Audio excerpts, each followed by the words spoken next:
ఈ అసలు మొత్తం శంకరాచార్యుల వారి ఘట్టమంతటిలో ఇది చాలా గొప్పదైనటువంటిది. అంటే ఇంత చర్చ చేయగలిగినటువంటి వాళ్ళు శంకర్లతో మానవ మాతృలైనటువంటి వాళ్ళు ఇంకొకళ్ళు లేరు. వ్యాసుల వారు చేశారు, ఆయన 8 రోజుల పాటు అక్కడ చర్చ జరిగింది. కానీ ఇది 6 రోజులే జరిగినా ఇలా శంకర్లతోటి ఉదయం రాత్రి వదిలిపెట్టకుండా చర్చ చేస్తూ ఎక్కడెక్కడ వాళ్ళందరూ వచ్చి కూర్చున్నటువంటి చర్చ ఇది. 6 రోజుల పాటు 6 రోజుల పాటు. ఎందుకయ్యా అంటే సాక్షాత్తు జైమిని శిష్యుడు, సాక్షాత్తు శంకరాచార్యులు వారు ఇద్దరు వాదనలో కూర్చున్నారు.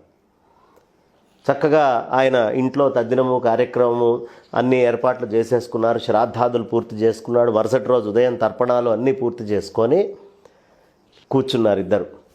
కూర్చోగానే మరి ఉభయ భారతి అమ్మవారు ఇంతమంది చర్చలు వినడానికి వచ్చారు, వీళ్ళందరికీ భోజనాలు పెట్టాలి, మళ్ళీ ఇక్కడ కూర్చుండే వాదన వాళ్ళకి వంటలు వండాలి, యతులకి పెట్టాలి, వీళ్ళకి పెట్టాలి, వంటలు పెద్ద స్థాయిలో ఏర్పాట్లైనాయి.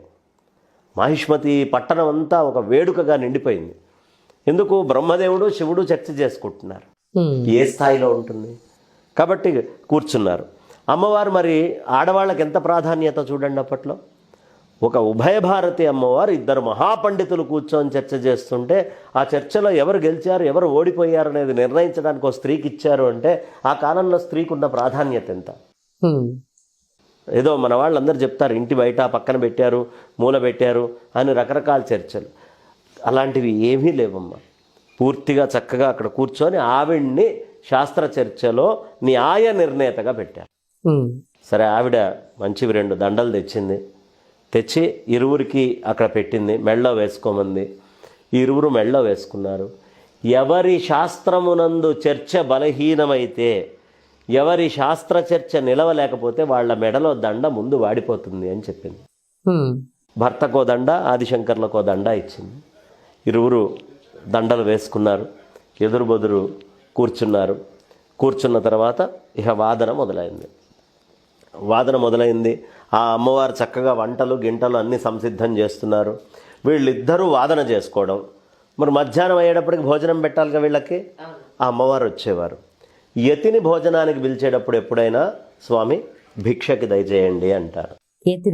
యతిని అంటే స్వామీజీ సన్యాసిని పిలిచేటప్పుడు అన్నం తినడానికి రండి, భోజనం పెట్టాను తిందురు కానీ ఈ మాటలు వాడకూడదు పద్ధతి. యతిని ఎప్పుడైనా సరే భిక్షకి రండి అని పిలవాలి. భిక్షకి రండి అని పిలిచింది శంకరాచార్యుల వారిని. తర్వాత పతిని ఏమంటే దేవతార్చనకి రండి అంటే భర్తని కానీ మిగతా వాళ్ళని కానీ భోజనానికి రమ్మంటే అన్నం తినడానికి రండి అని పిలవకూడదు, దేవతార్చనకి రండి అని పిలవాలి.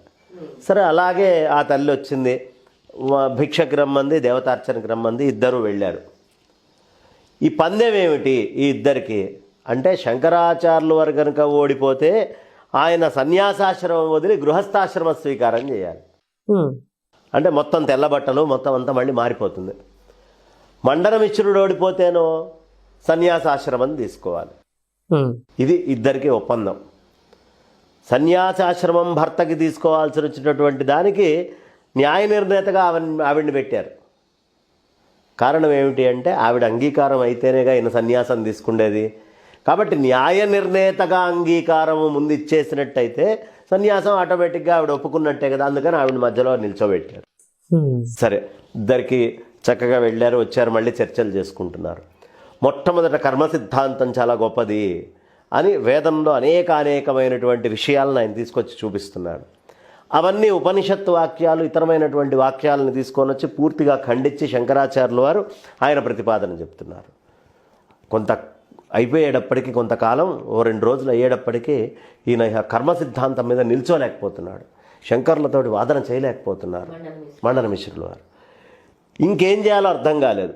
అప్పుడు వెంటనే ఆయన మళ్ళీ గేరు మార్చినట్టుగా మార్చి జీవేశ్వర భేదము అనే దాని మీద, జీవేశ్వరులు అభేదము అని శంకరాచార్యుల వారు, ఇద్దరికి భేదం లేదు, జీవుడు ఈశ్వరుడు ఒకటే అని శంకరాచార్యుల వారు. కాదు, జీవుడు వేరు ఈశ్వరుడు వేరు అని మండన మిశ్రుడు. ఈ ఇద్దరి మధ్యలో దాని మీద చర్చ మొదలైంది. 6 రోజులు అయింది. 6 రోజులు అయ్యేటప్పటికీ మండన మిశ్రుల వారు నిలవలేకపోయారు. అసలు ఆయనతోటి కాలేదు. ఆయన మెడలో దండలో దారం తప్ప పూలన్నీ ఎండిపోయినాయి పూర్తిగా, కొన్ని వాలిపై కింద కూడా పడిపోయినాయి. ఆ రోజు వచ్చింది అమ్మవారు. వచ్చి ఇద్దరిని పిలవాలిగా, ఏమండి ఇద్దరు భిక్షకి లేవండి అంది. భర్త ఓడిపోయాడని చెప్పలా, ఇద్దరూ భిక్షకి లేవండి. అంటే వీరు కూడా సన్యాసి. భిక్ష అంటే ఏమిటి? ఆయన సన్యాసానికి యోగ్యుడయ్యాడయ్యా, భిక్షకి లేవండి అనేటప్పటికీ అర్థమైపోయింది మండన మిశ్రుడికి. ఏం చేయాలో అర్థం కాలేదు. వెంటనే ఎలా జైమిని వారు చెప్పినటువంటి సూత్రం తప్పేలా అవుతుంది అంటే, కాదు, జైమిని వారు చెప్పినటువంటి సూత్రాలు అట్టడుగునున్నవాడు ఒక స్థాయి లేవడానికి అవసరమైనంత మటుకే చెప్పారు. దీని యొక్క పరమ లక్ష్యం కూడా జీవబ్రహ్మాత్మ్యైక ఏకత్వమే, అంతే తప్ప ఇంకా ఇంకా ఈ రెండిటికంటే వేరే ఏం లేదు అని చెప్పి అక్కడ శంకరాచార్యులు వారు చెప్తే అప్పటికి మనస్సు ఇంకా స్వాంతన చెందల మండన మిశ్రుడికి. జైమినిని ప్రార్థన చేశాడు. జైమిని ప్రత్యక్షమయ్యాడు. గురువుగారు ఏమిటంటారు, మీరు రాసినటువంటి సిద్ధాంతం పూర్ణం కాదు, ఇక్కడికే అంటున్నారు అంటే, శంకరులు చెప్పింది నిజమేనయ్యా, వచ్చింది సాక్షాత్తు శంకరుడే, కాబట్టి గెలిచినటువంటిది ఆయనే చెప్పాడు. అప్పుడు ఇక ఆయన శంక మొత్తం పూర్తయి శంకరాచార్యుల వారికి సాష్టాంగం సాకిలబడి, క్షమించండి స్వామి, మీ అంతటి వారితోటి నేను వాదన చేశాను